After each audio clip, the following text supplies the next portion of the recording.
Breaking news. In a dramatic turn of events, rapper Ice Cube has emerged as a key witness in the ongoing trial of Sean Diddy Combs. Notably, Ice Cube had previously denied any involvement in the allegations surrounding Diddy's so-called freak-off parties.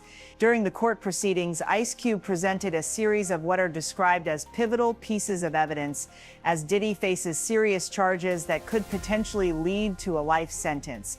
7 minutes of cold-blooded truth in Ice Cube's USB. Enough to lock Diddy away forever and make Hollywood tremble. 3 decades of silence, shattered in 7 minutes. Ice Cube stormed into the courtroom like a man delivering judgment, clutching a folder sealed tight with years of secrets. He didn't come to perform. He came to end it. He was the witness, the voice for those forced to stay silent. I've seen things I couldn't speak on until now. Ice Cube locked eyes with Diddy, the man who once ruled American music, now just a defendant. The room froze. Not a soul moved. Cassie Ventura, Justin Bieber, and now Ice Cube, one by one, they stepped into the light. But it was Cube's testimony that turned the trial upside down, a list of names who attended the parties, backroom deals, agreements, trading silence for million-dollar contracts. All of it started to unravel. No way out. No more silence. No more NDAs to hide behind. Just the truth. Raw, ugly, undeniable. And if you think Ice Cube is the last one brave enough to stand up, brace yourself. Leaked sources say at least 3 more heavyweights are ready to come forward, and one of them is a Grammy-winning female artist, once called Diddy's little sister. The whole truth, uncut, unfiltered, is spilling out in this video. Think you know it all? You haven't seen anything yet. Led from the courthouse, tensions flare as Ice Cube testifies in Sean Diddy Combs' trial. The atmosphere inside the courtroom has been electric following Ice Cube's unexpected testimony. Our correspondent reports that Sean Combs reacted with intense emotion, visibly slamming the table and shouting as critical evidence was presented. Meanwhile, Diddy's legal team appeared deeply unsettled, scrambling into urgent discussions and seemingly unprepared for this dramatic development. The courtroom had just settled after a long morning of legal sparring, both sides trading blows. The prosecution was gearing up to revisit evidence tied to Cassie Ventura's testimony. Diddy's lawyers shuffled papers, half exasperated, half cocky. Then, out of nowhere, the courtroom doors swung open. A figure nobody expected strode in, marched straight to the witness stand, and declared he was there to testify against Diddy. In his hand, a thick stack of documents and a USB drive, his icy gaze slicing through the jury. "I'm not here to tell stories," he said, his voice low, cutting the air like a blade. "I'm here to tell the truth." In that moment, it was as if a spark ignited, lighting a fire of hope for victims crushed by the shadows of Hollywood's power. That figure was Ice Cube, the man who swore he'd never touch the mess of Sean Diddy Combs until he walked in. So how did Ice Cube, who always insisted he was uninvolved, become the pivotal witness in Diddy's trial at the 11th hour? I used to be the one standing on the sidelines, telling myself, I ain't getting tangled up with these cats. But today, I can't keep my mouth shut no more. I'm posted up here not just to call out one clown, but to speak for those who got no voice, folks getting crushed, hurt, and straight up forgotten. They deserve justice, deserve to shine in the light, not live scared in the dark. Diddy's lawyers, smug and self-assured just minutes ago, snapped upright, eyes wide, faces drained of color. No one, not even the jury, could have predicted that Ice Cube, who publicly swore he had no ties to Diddy, would step forward to testify. He didn't just back Cassie Ventura. He unleashed a horrifying truth, a brutal power network in the entertainment industry, where artists are turned into puppets, their wills broken, their lives destroyed for daring to resist. With a voice low and sharp as steel, Ice Cube didn't just accuse Diddy, he pointed straight at a vicious system, one Diddy allegedly masterminded, using depraved parties, hidden cameras, and ruthless threats to manipulate and punish anyone who stepped out of line. Diddy's parties, Cube revealed, weren't casual gatherings. They were testing rooms, where artists were secretly filmed, pushed to see how far they'd obey. "They don't invite you because they like you," he said, his voice haunting. "They invite you to own you." He exposed Diddy not just as a participant, but as a key orchestrator, wielding covert footage, secret files, and dirty deals to ensure anyone who defied him would be crushed. I believed I had seen every dark corner of the entertainment industry. Yet, Jamie's story, it shook me to my core and opened my eyes. One of the most heartbreaking stories Ice Cube shared was about Jamie Foxx, a talent who stunned the world with his role in Ray. They saw him shine and they decided to snuff it out, Cube said, his voice catching. Jamie was pulled into the system at the peak of his career. Invitations to Diddy's parties weren't networking opportunities, they were summons to a dark world where hidden cameras captured every moment, from forced smiles to lost control. Jamie quickly learned the cost of fame, twisted demands, veiled threats, and deals that forced him to play by the rules or lose everything. When Jamie tried to pull back, the system struck with merciless cruelty. Major roles vanished overnight. Tabloids spread vicious rumors branding him difficult or unstable. They didn't just steal his career, Cube stressed, his eyes burning with fury. They wanted to erase who he was, crush his spirit, make him feel worthless. The brutality peaked in 2023 when Jamie was suddenly hospitalized for an unexpected medical event. Ice Cube locked eyes with the jury, his voice sharp as a blade. You think it's just chance? A healthy man, at the peak of his game, drops out of nowhere right after asking tough questions? That ain't illness. That's a warning from those who wanted him silenced or gone for good. He recalled a night in 2018 in a Los Angeles studio when Jamie confided, his voice trembling with fear, "Cube, they treat you like family, but only if you bow down. If you don't, they make you disappear. Not just your career, but you." Those words, like a knife, carved deep into Ice Cube's mind, leaving a scar that never faded. Diddy didn't move solo.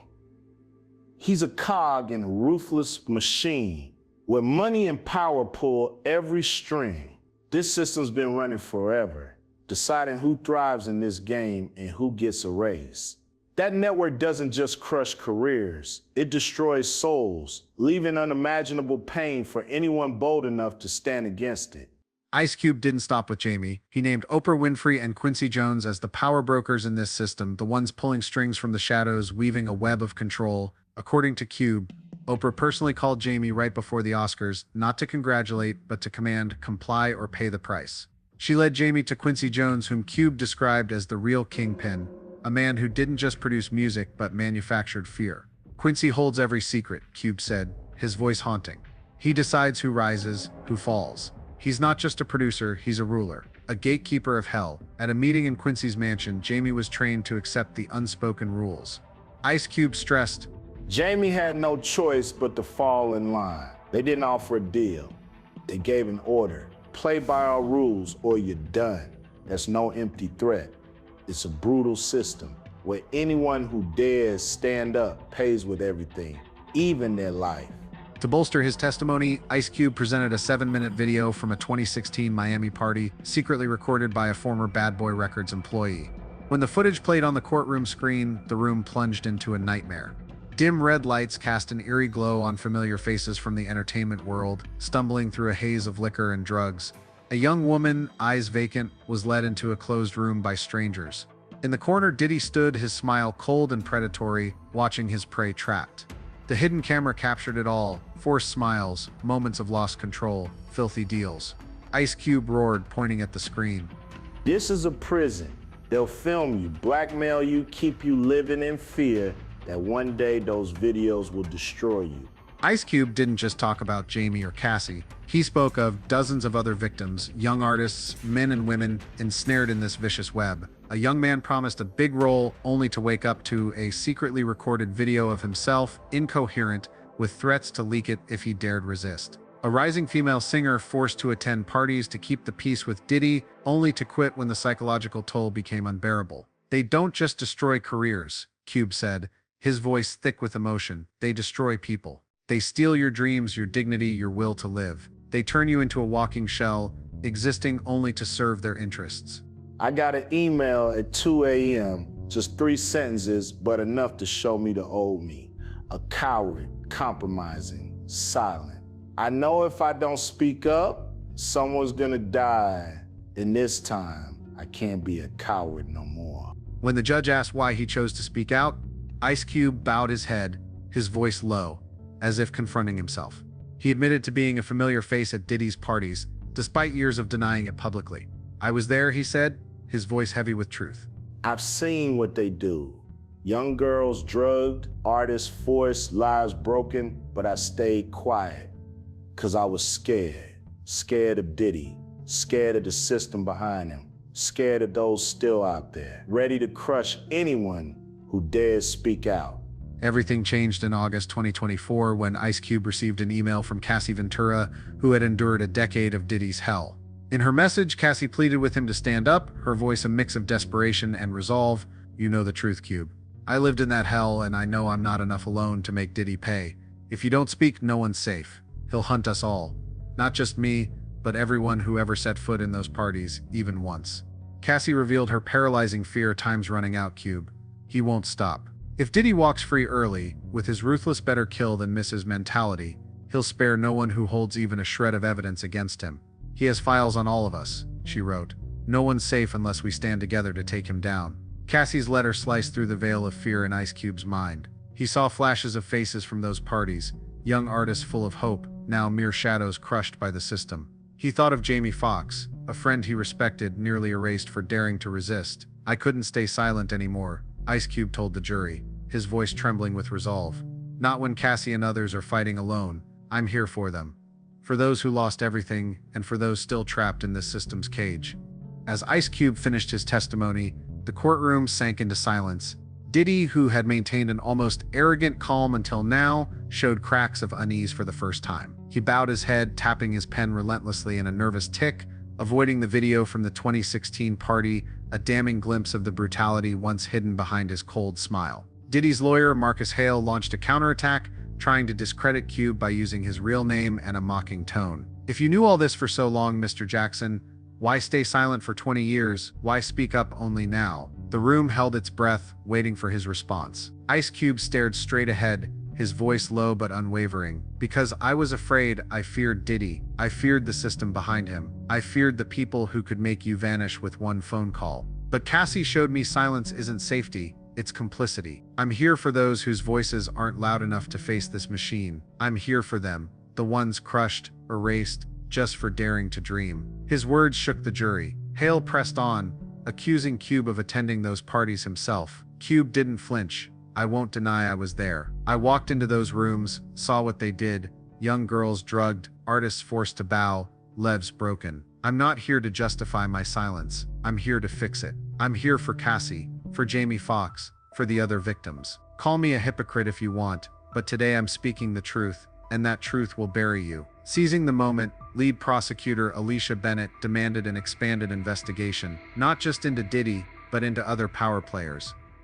Mr. Jackson's testimony doesn't just expose the actions of defendant Sean Combs, it unveils a systematic criminal network spanning decades, involving powerful figures like Oprah Winfrey and Quincy Jones. We request a broader investigation, targeting not only Mr. Combs, but everyone who enabled or profited from this manipulative machine. Bennett's demand sent shockwaves through the courtroom. Diddy whispered to his lawyer, his face taut with strain, while Ice Cube stood firm, a warrior who just landed the final blow. He wasn't just seeking justice for Cassie, Jamie Foxx, and the nameless victims. He was declaring war on an entire system. They wanted us to fear them, but today I'm telling them, it's your turn to be afraid. It's time for the truth to speak.